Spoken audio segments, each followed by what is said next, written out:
osseointegração, de forma em que a gente acelera o tempo de osseointegração. Logicamente, acelerar esse processo também tem a ver com outras características do implante, não é só da superfície, mas a superfície ajuda muito. E também a qualidade e previsibilidade e sucesso que a gente vai ter daquilo.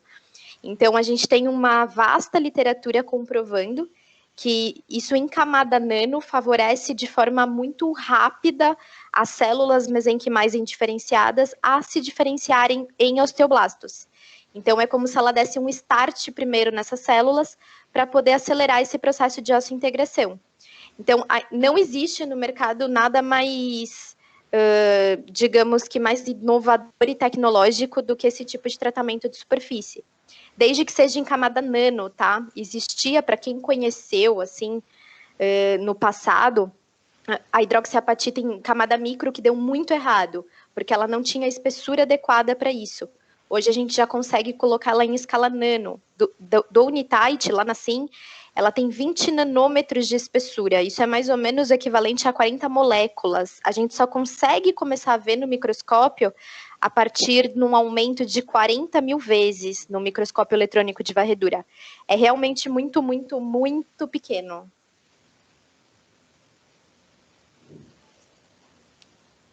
Oi? Oi. Não, então, e as vantagens, né? Que você, por exemplo, a utilização de implantes como dessa superfície, né? Sim. As vantagens da velocidade, né? Até Aceleração, isso. A osseointegração é mais rápida, é possível fazer carga precoce com um implante já osseointegrado, né? E mais do que isso, né? É claro que o tempo clínico para a gente é muito bom, porque tempo é dinheiro no nosso consultório, mas eu acredito que a qualidade e o prognóstico, né? A sua chance de falha, de insucesso diminui muito. Então, mais até do que o próprio tempo reduzido, é a qualidade do osso formado e o prognóstico longo prazo daquele implante que a gente está instalando. Eu aproveito e já faço um mega agradecimento para a Bruna. Por quê? Porque essa superfície era exclusiva do Unitite. Mas, graças a você botando pressão lá dentro, né, Bruna? Isso veio para o SW Plus, que Sim. Eu já soube lá dentro que isso foi obra sua, né, ali. Minha e do Fabinho, né? A gente que é do departamento de pesquisa, que tem esse viés clínico também, a gente botou uma pressão e isso saiu. Ano passado saiu. Ô, Diego, esse SW Plus e Unitite, a diferença de um para o outro que vocês estão comentando, é o quê? Valor? Não, então, eu vou trabalhar depois, vou falar de todas as linhas, mas no caso, eles têm algumas mudanças, eles têm diferenças de macrogeometria, de filosofia. Aí a gente vai, amanhã é a aula de técnicas cirúrgicas. Aí vai ter uma hora que eu vou separar na técnica cirúrgica o Unitite e o SW como filosofias mesmo, assim, desde a fresagem, da instalação, a gente vai entrar um pouquinho nessas distinções entre eles. Mas sim, tem uma diferença de preço entre eles também. Você prefere o SW Plus pelo visto, né? Que você gostou de ter agregado. Eu adorei porque eu já trabalhava muito com SW. Eu trabalho ainda muito com SW, né? Eu até tenho Unitite, eu tenho alguns, mas eu estava começando a migrar para o Unitite, mas o fato de já ter no implante que eu uso tanto, eu tenho centenas e centenas de implantes. Não, eu tenho implantes assim, eu tenho milhares de implantes instalados, né, ao longo do tempo. Desde Try-ons, que eu usava antigamente, aos SWs, que são os implantes que vocês mais vão usar. Ao longo do curso, o implante que vocês mais vão utilizar disparado é o SW, é o Strong SW. É o que a gente vai focar loucamente lá. E amanhã a gente vai conversar sobre como... lembra que eu citei hoje de manhã para vocês que a gente tem o lado clássico, conservador e o lado moderno.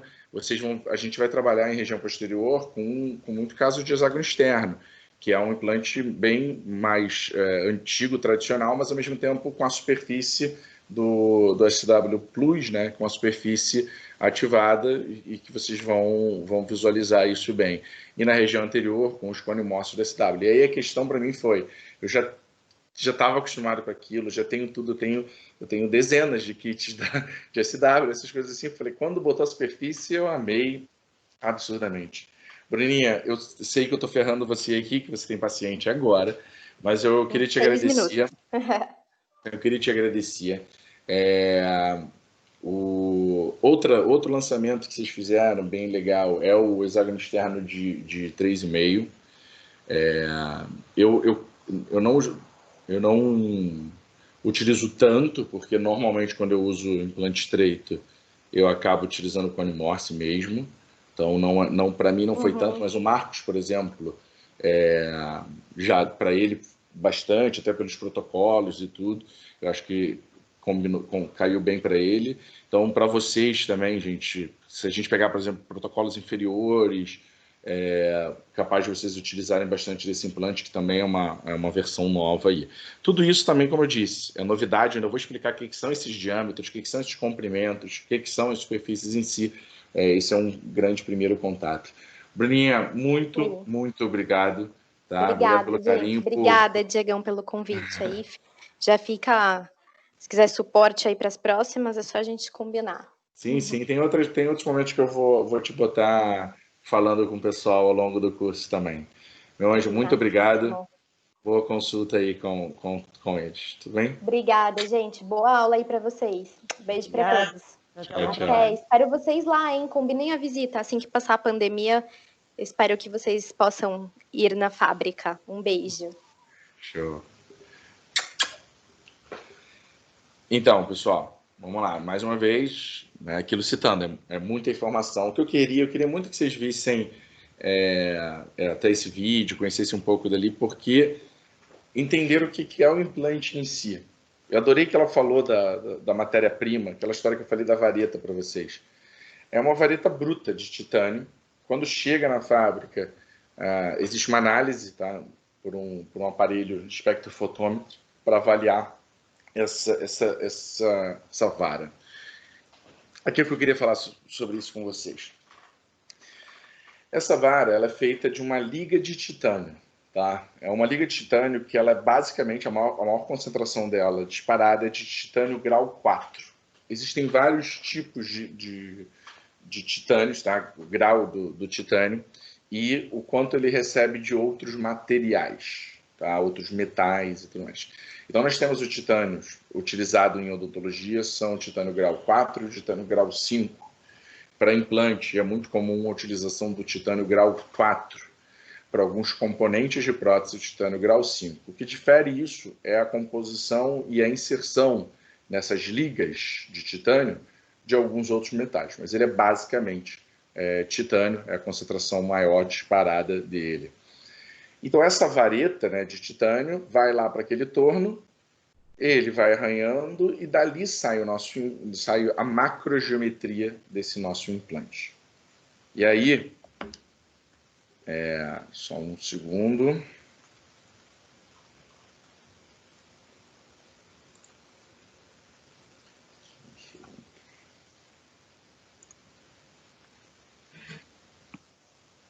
Deixa eu projetar só isso aqui para vocês. Vou usar essa imagem.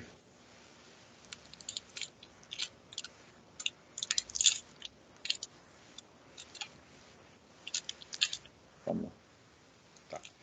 Então, só vou usar essa como base, tá? Uma imagem velha de uma outra coisa, mas só para poder discutir com vocês o seguinte. Então, o que é um implante? Ele é um parafuso. Muitos de vocês nunca viram um implante, então só para vocês entenderem, um parafuso é um parafuso. E existem tipos de implantes diferentes.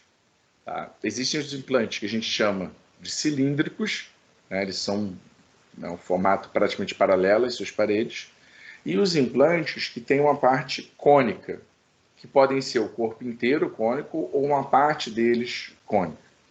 Tá? Além disso, existe diferença do tipo de espira, da distância entre as espiras, do comprimento dessas espiras.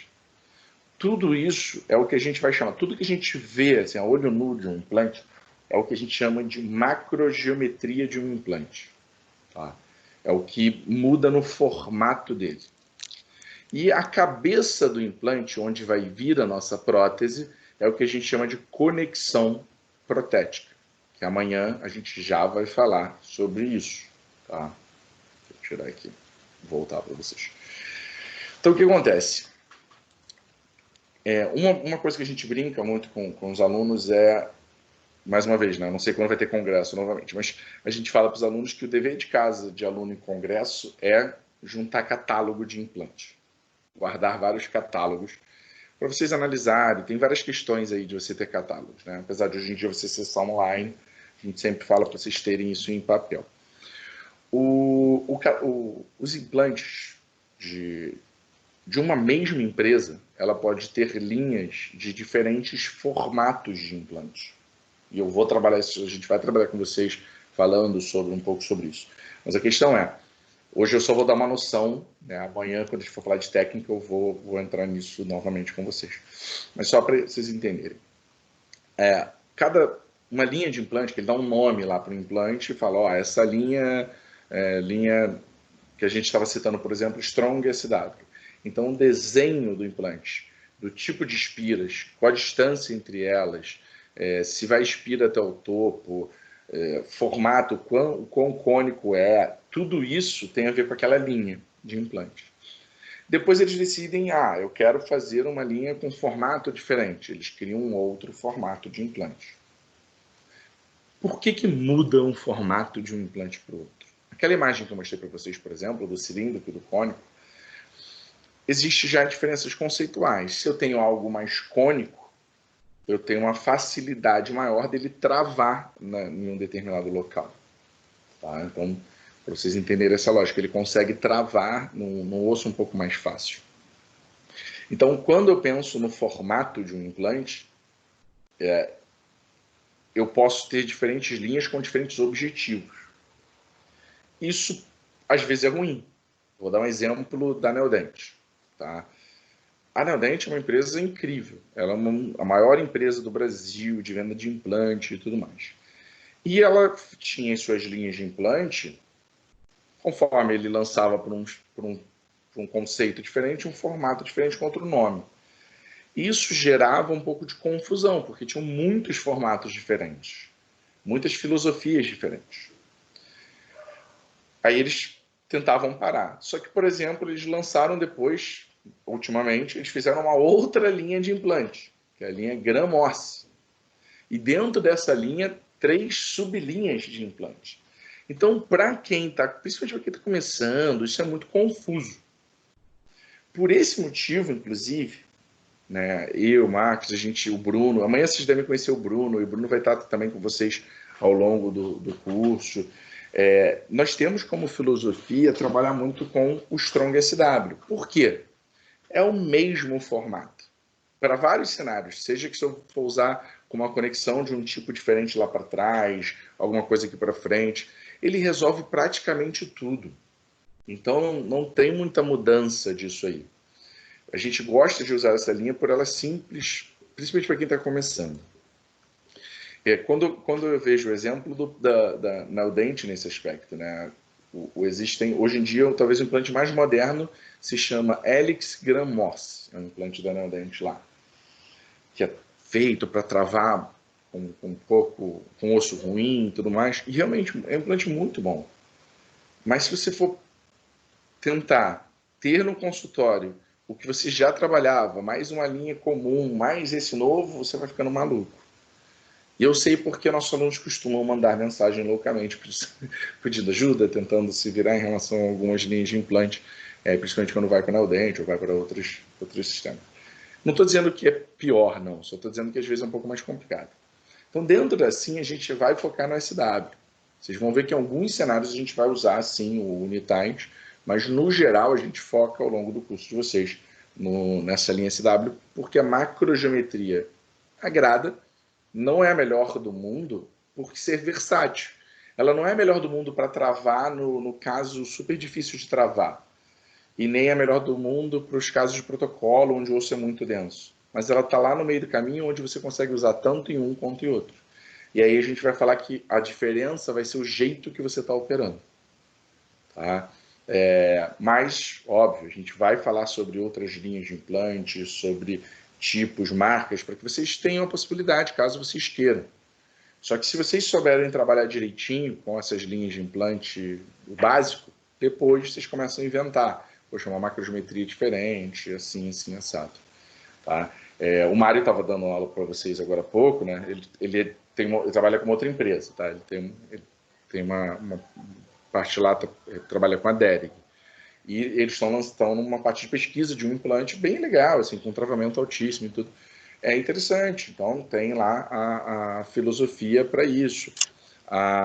Como eu citei, né, o Dente tem um implante lançando assim. Várias empresas lançam uns implantes com os formatos diferentes para maior travamento. Então, vale a pena você considerar depois como carta na manga. Mas a gente vai focar no geral. Então, continuando, a macrogeometria é isso, né? Se ele é cilíndrico, se ele é cônico, qual o formato de espira. E aí a gente tem essa parte que é macro. Aí a gente vem para a parte micro. Como a superfície dele, né? E parte nano, como a superfície dele é tratada e o que causa ali naquela superfície. Por que isso, Diego? Então, quero que todo mundo preste atenção aqui em mim. Eu sei que vocês já estão cansados, a gente está quase terminando, mas vocês ouviram muito o termo ósseo-integração ao longo do dia. O que diabos é a ósseo-integração, gente?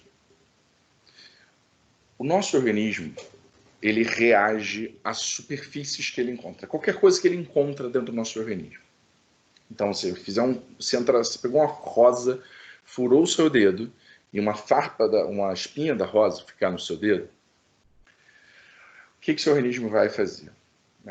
Um conjunto de células que a gente tem no local, ele vai identificar primeiro aquela superfície, aquilo que está ali.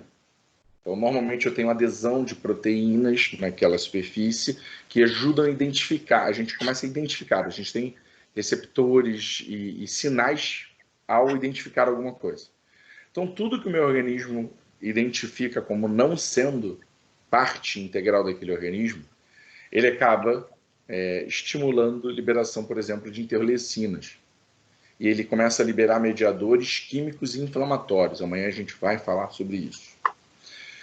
Quando isso acontece, o meu organismo vai reagir de uma forma, aquilo é ruim para mim. Vamos tentar combater. Eu posso conseguir destruir aquilo? Eu posso conseguir... se eu tentar destruir, mas ele é muito grande, uma das reações do nosso organismo é tentar encapsular, criar um tecido em volta daquilo ali, para que não degrade aquele material contaminando o meu organismo. Pode ser uma reação de corpo estranho, né? É uma reação de corpo estranho, perfeito.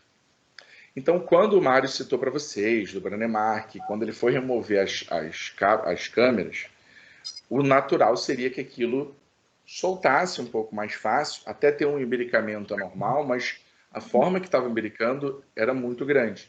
O que ele percebeu foi que não existia essa cápsula. E aí foi tentar entender. E viu que na literatura já tinham citado coisas do gênero, para alguns materiais, que era o fato do como o nosso organismo respondia ao titânio. Tá? Só que não se pensava tanto no osso respondendo, e sim, o motivo, aliás, daquelas câmeras de titânio, gente, era por uma outra... Elas começaram numa outra pesquisa, e eles estavam usando essa câmera porque o nosso tecido mole respondia bem ali. Não dava uma infecção quando você botava, mas era na orelha que era usada na primeira pesquisa. Quando ele fez isso encaixando, para fazer o encaixe ósseo que fazia as pesquisas dele no coelho, e travou, foi quando ele começou a prestar atenção. Espera aí, o osso responde também tão bem, mas tão bem a essa câmera, que é como se ela não estivesse ali.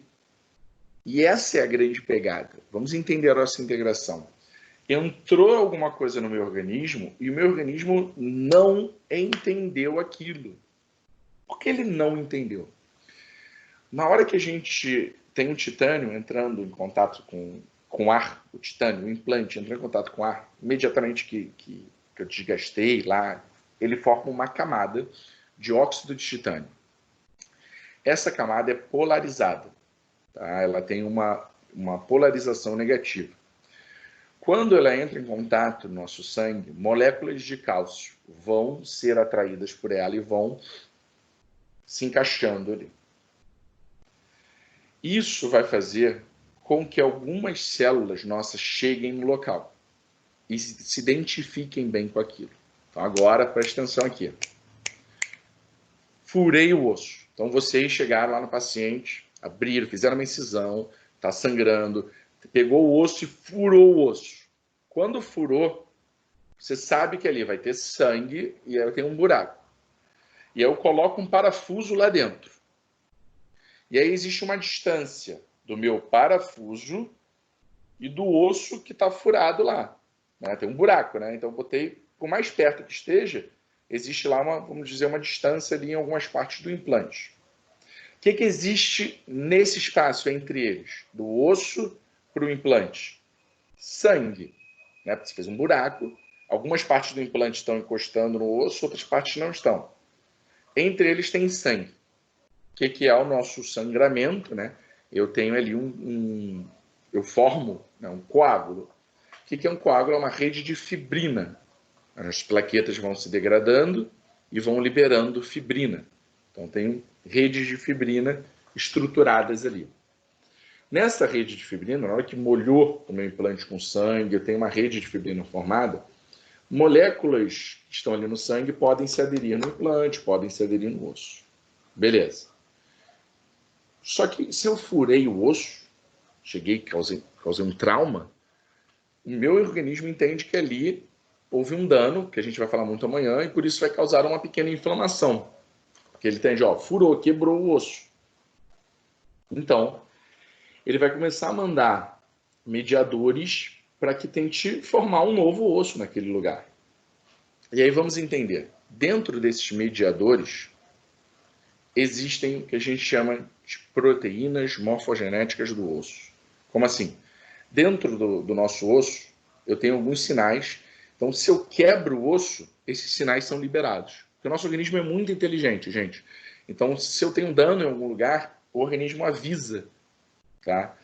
Avisa, tem um dano ali, tem um problema ali, vamos consertar. Então, quando eu furo o osso, eu libero um mediador que fala, vamos consertar aquele buraco ali que você causou. Então, o meu organismo começa a mandar células para aquele lugar, só que as nossas células são um pouco genéricas ainda. Eu vou falar aos poucos desses temas para vocês, então, para vocês começarem a conhecer, a gente chama de células mesenquimais indiferenciadas, ou seja, células da origem embrionária mesenquimal, mas de forma mais simples. É como se a gente tivesse células tronco, imagina. Só que não é a célula tronco, ela já está um pouco diferenciada. São as células mesenquimais. Elas podem virar o quê? Elas podem virar, infelizmente, elas podem virar gordura, elas podem virar cartilagem, elas podem virar osso, células mesenquimais, elas podem virar várias coisas. E elas estão virando o tempo inteiro, gente. Você engordou, você emagreceu, você quebrou o osso, você não quebrou o osso, mas você está remodelando o osso continuamente no organismo. Tem várias coisas acontecendo e o seu organismo está produzindo isso o tempo inteiro. Quando eu furo, ele entende que ali tem um problema e aí ele começa a mandar essas células mesenquimais indiferenciadas. Quando elas chegam no local e recebem os sinais que houve um problema ali, elas começam a se transformar. Em quem? Elas se transformam em alguém para reconstruir. Se eu furei osso, eles vão virar célula de osso. Eles vão se transformar em osteoblastos. E aí esses osteoblastos, eles vão ser atraídos agora pela molécula de cálcio que está ali, e eles vão, encostar no titânio. Quando eles encostam no titânio, se o titânio fosse um material ruim, ele não ia se identificar, ele não ia se acomodar ali. Mas a parte legal do titânio é que o osteoblasto chega e se acomoda no local. Ele faz um espreamento, ele vai se abrindo na superfície de titânio. É o que a gente chama de adesão celular mesmo. O osteoblasto pega e se acomoda naquele lugar. Se essa superfície for boa, eu tenho cada vez mais osteoblastos chegando, se encostando e abrindo. Quando o osteoblasto se abre lá, que ele se acomoda e fala, gostei daqui, ele começa a sua produção, ele vai se maturando e começa uma produção, que é uma produção de colágeno, e depois ele vai produzindo minerais que vão mineralizando essa estrutura colágeno. E aí ele começa, então, a formar um osso zoneado ainda, mas é um osso. Então, da superfície de titânio para frente, ele começa formando um osso, devagarinho. Enquanto isso, lá do outro lado que estava o osso furado, isso também está acontecendo. Só que de uma maneira ainda muito melhor do que na superfície de titânio. Por quê? Porque aqui é osso. O meu organismo sabe que é o osso, um osso quebrado, e ele vai começar, então, a formar um novo osso. Então, o que eu tenho? De um lado, o osso, que está quebrado, né? Do outro, o implante, os dois formando um novo osso. Vão formando, até que encontrou. Ou seja, não existe mais buraco. Meu implante agora está integrado num osso. Isso é o que a gente chama de ósseo-integração. Esse contato direto do osso com o implante. Esse osso que foi formado inicialmente, ele é um osso M, tá? É um osso ruim, é um osso pobre, mas logo ele vai se maturando, né? Agora ele vai sendo substituído por um osso mais maduro lentamente. Esse processo é a ósseo-integração, gente. Do que você botou o buraco, botou um implante, formou ali uma rede de fibrina, aquele coágulo vai estabilizando e eu começo a formar um tecido inicial até maturar, isso é ósseo-integração. E aí hoje vocês já ouviram coisas interessantes sobre isso. Que a primeira coisa que eu quero falar para vocês é o que a gente chama de estabilidade. E depois a gente vai falar sobre as superfícies. Como assim, Diego? O que a estabilidade tem a ver? Na verdade, tem muita coisa a ver. Se esse processo que eu acabei de falar para vocês, as células chegando, se formando, porque esse osteoblasto, e é bem legal, tá? Esse osteoblasto vai formando osso e vai andando, aí esse para aqui, outro vai continuando, e esse fica ali no meio, vira um osteócito. Então, esse jogo de formação ele é muito complexo lá dentro. Eu brinco que tem mais chances de dar errado do que dar certo, mas dá certo. É impressionante. E aí vem o teu paciente e quer ferrar com isso. Como? Exemplo, paciente fumante. Porque se eu fumar, eu vou aumentar a temperatura e gerar naquele local contaminantes. Então lembra que eu estou fazendo uma estrutura super delicada de colágeno naquele local? Se eu aquecer muito, eu dificulto essa formação. Aí o paciente também não higieniza. Forma muita placa ali pelos pontos, está vindo por algum local, eu tenho contaminação. Então, ao invés de eu sair formando o osso, eu tenho que gastar um tempo com células de defesa pegando essas bactérias, pegando essa contaminação. Então, tudo isso vai contra a formação óssea no local. E uma das coisas que é importante é esse bendito implante estar parado. Porque no nosso organismo ele não gosta de nada móvel. E aí vamos falar sobre essa estabilidade. O que é essa estabilidade? Vamos supor aqui 3 pessoas. Vamos lá. A Angélica, a Adriana e o Gustavo quebraram o braço. Beleza? Aí a Angélica chegou e, nisso que ela quebrou o braço, ela falou, cara, quebrei o braço, eu vou agora para o melhor médico do Rio de Janeiro disso, e ele vai botar umas placas de titânio, vai estabilizar meu braço, e o braço vai ficar lá parado, não vai mexer, sabe, no período certinho até isso melhorar. A Adriana foi no médico, chegou lá, falou, não, vou botar um gesso. Ela bota um gesso lá e para no lugar. O Gustavo, não. O Gustavo não vai nem no médico. Ele fala, não, sou brabo, não vou no médico, vou deixar meu braço assim. Eu aguento a dor, vai melhorar. O que vai acontecer com os 3 de forma diferente, gente? Primeiro, a Angélica. Como o braço está totalmente estável, eu tenho lá o coágulo, uma formação de uma estrutura de fibrina, um tecido granulomatoso inicial, muito oxigênio disponível, porque está tudo parado, está tudo estável. Eu tenho irrigação sanguínea para caramba ali no tecido granuloso, e muito sangue significa muito oxigênio, então tá bem legal, ele vai formar da melhor forma possível, e aí tem um crescimento ósseo intramembranoso, né? Ele vai crescendo lentamente esse osso até se encontrarem, show de bola. A Adriana, ela tá de gesso. Nisso que ela tá de gesso, tem, de novo, coagulou, uma rede de fibrina, começa a ser formado um tecido granuloso ali, com bastante irrigação sanguínea, só que como é gesso, de vez em quando ela dá uma mexida, ela dá uma movimentada, e aí rompe um pouco daquele tecido, rompe um pouco da irrigação, a disponibilidade de oxigênio não é tão grande. O que o organismo entende? Poxa, isso não está totalmente estável, não muito, está estável, mas não está muito. É melhor eu ajudar a estabilizar isso. Então, ao invés de crescer o osso num crescimento intramembranoso, ele faz um crescimento endocondral. Ele forma primeiro uma cartilagem para estabilizar aquilo, para depois formar o osso. E aí, forma o osso dela, né, que a gente chama do calo ósseo, inicialmente é a cartilagem, e aí depois forma o osso, é maturado aquilo por um osso. O Gustavo não usou nada, não botou gesso, não botou espinos, não botou nada. Ele não tem nem crescimento intravenoso nem endocondral. Ele tem uma fibrose no local. Não forma a união entre esses ossos. Porque o organismo entende, cara, isso não está estável de jeito nenhum, vamos formar um tecido mole ali que garanta pelo menos para aquilo não necrosar e tudo mais. Então são três coisas bem diferentes, né? E isso existe no implante. Por que você está falando de braço, Diego? Porque isso vai acontecer na hora que você faz um implante.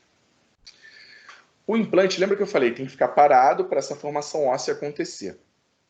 Só que nada no nosso organismo fica totalmente parado, tá? Toda vez que você morde, existe uma movimentação dentária, uma variação de pressão, nosso osso tem uma certa flexibilidade, então nada fica parado, tá? Existe uma variação de pressão, mas na hora que eu coloco o implante, se ele ficar muito, muito parado, ele é a Angélica. Está totalmente estável, deixa ele quieto ali. E o que ele ficar totalmente parado, gente? É ele travar muito bem. Eu ter um bom travamento, ele ficar firme lá no osso e eu não mexer nele, deixa ele fechadinho ali quietinho. Existe um outro cenário, que é o implante que você botou ali e está estável, mas de repente você já bota um dentinho preso nele. Né? Que você já botou um dente preso nele, ou já tem uma função de certa maneira ali, porque ele é a Adriana. O braço que está quebrado, mas tem um movimento, mas ele está firme lá. Né? A gente botou o implante, ele está firme, mas já tem um dente, ou seja, ele toma já umas pancadas de vez em quando. E por último, a gente tem o Gustavo, que é aquele implante que não travou muito bem, ou não travou nada praticamente, e aí não conseguiu formar, ou não travou tão bem assim, e eu tentei botar um dentinho, fazer alguma coisa do gênero. Ou se eu tive algum outro problema ali, que eu não consigo identificar, como uma infecção, como uma falha durante o processo, alguma coisa. O que vai acontecer desses casos? O Gustavo, gente, assim como fibrosou o braço dele, fibrosa o implante. Então, seja porque travou pouco, porque você botou uma carga excessiva, porque teve uma infecção depois da cirurgia, algum desses fatores vai fazer com que fibrose esse implante, e aí ou ele expulsa ou ele fica lá quietinho, mas fibrosado. Aquele implante não vai ter função, não vou conseguir botar um dente nele. Esse implante está perdido, vai ter que ser substituído. E aí, valendo a segunda juquinha do dia. Qual dos dois casos, da Adriana ou da Angélica, né, que vocês acham, qual dos dois braços, por exemplo, e qual dos dois implantes, vocês acham que vai cicatrizar mais rápido? O meu. Adriana ou Angélica? Gesso, Adriana. Então a Adriana ganhou a segunda juquinha do dia. Perfeito. Normalmente as pessoas respondem errado essa pergunta. Porque normalmente você imagina lá que, poxa, a Angélica toda travadinha, toda certinha, vai ser o ideal. E não é. Muito bem colocado, Adriana. O gesso... Estimular, né? Ele estimula. Por isso que hoje em dia, você opera uma perna, alguma coisa, o médico já quer o quanto antes que você ponha o pé no chão. Você põe em função.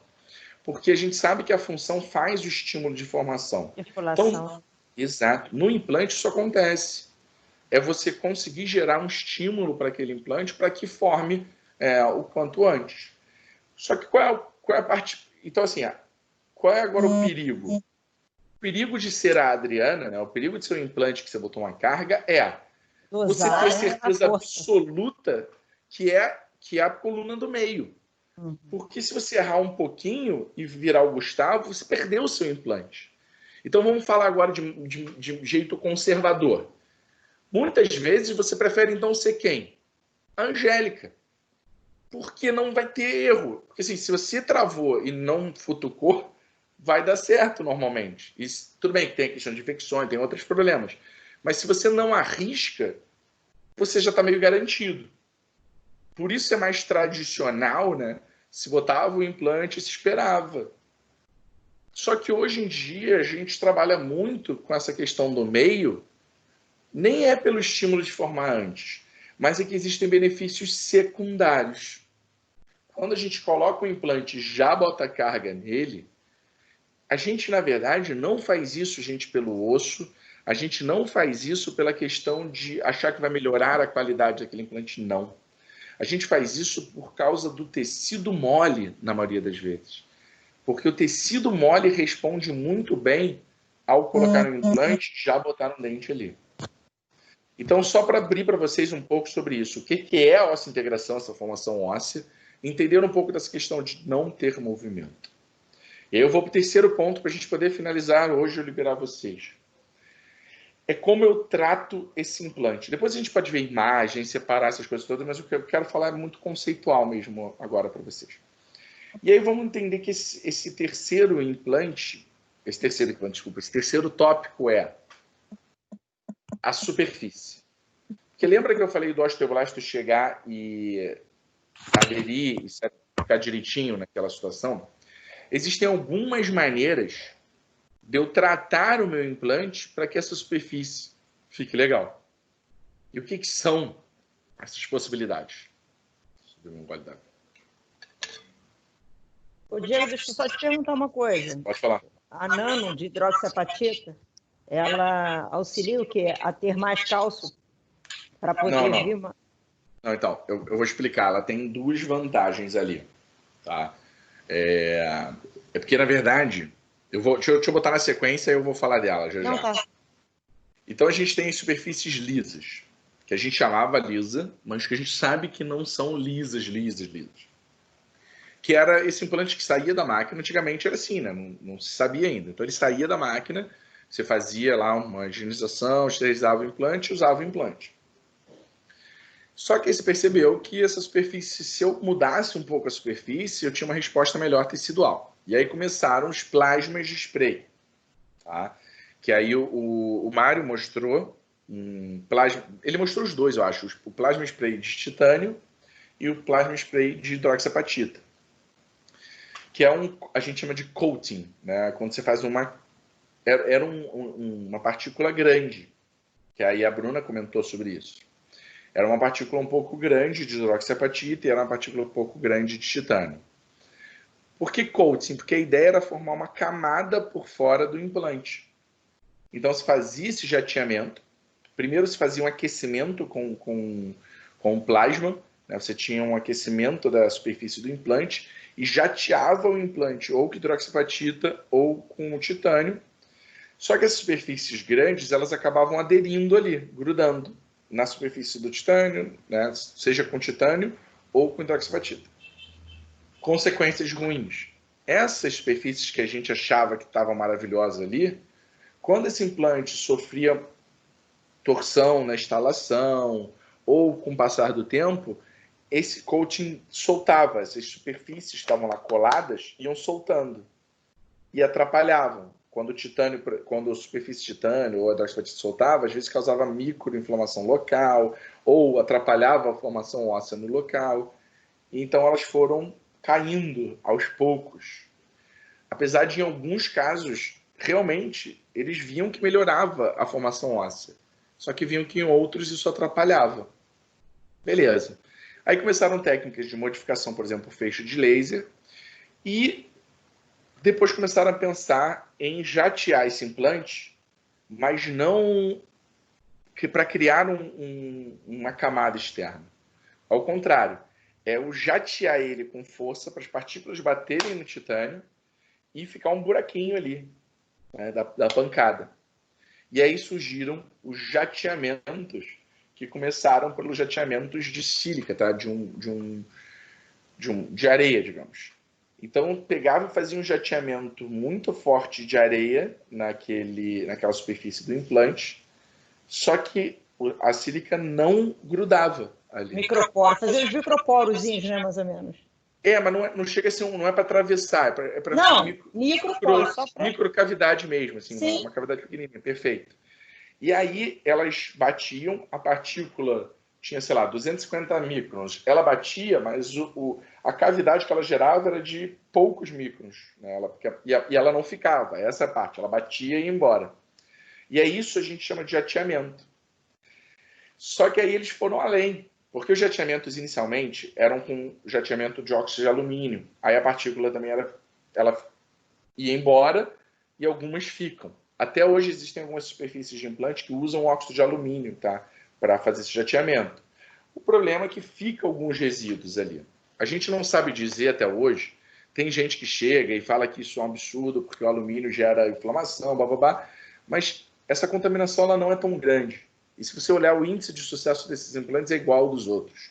Então não dá para julgar. Eu acabo evitando trabalhar muitas vezes com esse tipo de tratamento, mas funciona muito bem também. Essa é a realidade. Mas por que eu quero falar do de areia? Porque o de areia, eles tiveram um resultado muito positivo, não só jateando, fazendo o jateamento e o ataque ácido. Eles fizeram uma composição dupla, porque existia o ataque ácido também, que é pegar o implante só mergulhar no ácido, que é o que vocês viram lá no vídeo, né? O implante mergulhando nos ácidos. São ácidos em concentrações diferentes, então eles vão causando... o ácido vai comendo um pouquinho da superfície do implante e causando também uma mudança da superfície. E Diego, por que diabos eu quero mudar a superfície? Quanto mais eu mudar a minha superfície, maior a área de contato que eu tenho desse implante com células. Então, quanto mais irregular, melhor. Óbvio que existe um limite. Se for irregular demais, tão pequena irregularidade, é a mesma coisa que for liso. Eu sei que fica meio confuso agora, mas é como se... Você já viu aquelas cadeiras, não sei se vocês já viram isso, a cadeira de agulha que a pessoa vem e senta na cadeira. É fininha a agulha, só que são tantas que para a pessoa que está sentando ou porque você está encostando, é como se fosse uma coisa lisa. Tá? Então, é mais ou menos essa lógica para uma célula. Se essa ranhura também for pequena demais, não adianta. O Mário usou um termo RA e SA. Eu não vou a fundo disso com vocês, óbvio. Na atualização, principalmente, não tem necessidade de a gente ficar aprofundando tanto, mas tem a ver com isso.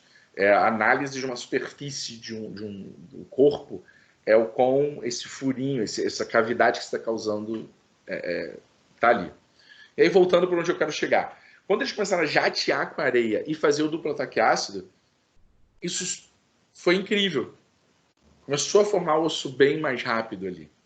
Essa superfície foi patenteada, é uma superfície chamada SLA, da empresa chamada Straum. Depois eles evoluíram em cima desse tratamento de superfície e começaram a deixar essa superfície, além dessa sequência toda, iônica. Ele fazia um tratamento para que a superfície ficasse iônica. E como fazia isso? Ela tinha que manter essa superfície em meio aquoso. Ele ionizava durante o tratamento, mas deixava dentro de um líquido, com soro, com água, vamos lá. E aí, como estava ionizado, a adesão das moléculas e, consequentemente, a atração das células era ainda mais rápida. Essa superfície é conhecida como SLA Active. E é uma superfície incrível. Realmente é a melhor superfície do mundo. Até hoje, né? Surgem hoje, vão falando isso aqui, mas é a melhor do mundo. E foi uma grande mudança, porque estava acelerando bastante. Ao mesmo tempo, outras superfícies foram surgindo. E um método de anodização também surgiu. O Mário, inclusive, estava na Nobel quando surgiu uma superfície chamada Thionite, que é uma superfície da Nobel, que é uma anodização. Então, você coloca, né, num ambiente onde você transforma no anodo aquilo ali, né, você põe... Em resumo, por corrente elétrica, você vai degradando, vai tirando, vai soltando um pedacinho do titânio e deixando essa superfície também muito micro-rugosa. Esse processo de anodização também teve resultados muito positivos. Tudo bem que a gente tem, nos últimos anos, saíram uns estudos falando que acabava também facilitando de periimplantite e tal, mas, em resumo, funcionava muito bem. E o legal é, um brasileiro também fez uma técnica dessa, muito boa, que é o professor Carlos Nelson Elias, do IME. Ele fez e vendeu essa superfície para conexão, que se chama superfície Vulcano. Ele tomou um processo da Nobel, porque achou que estava copiando ele, por causa dos resultados finais, você vê que são muito parecidos. Só que ele ganhou porque ele provou que o método que ele fez é um método completamente diferente, utilizado pela Nobel, conceitualmente, tudo. É bem legal, e é uma superfície muito boa.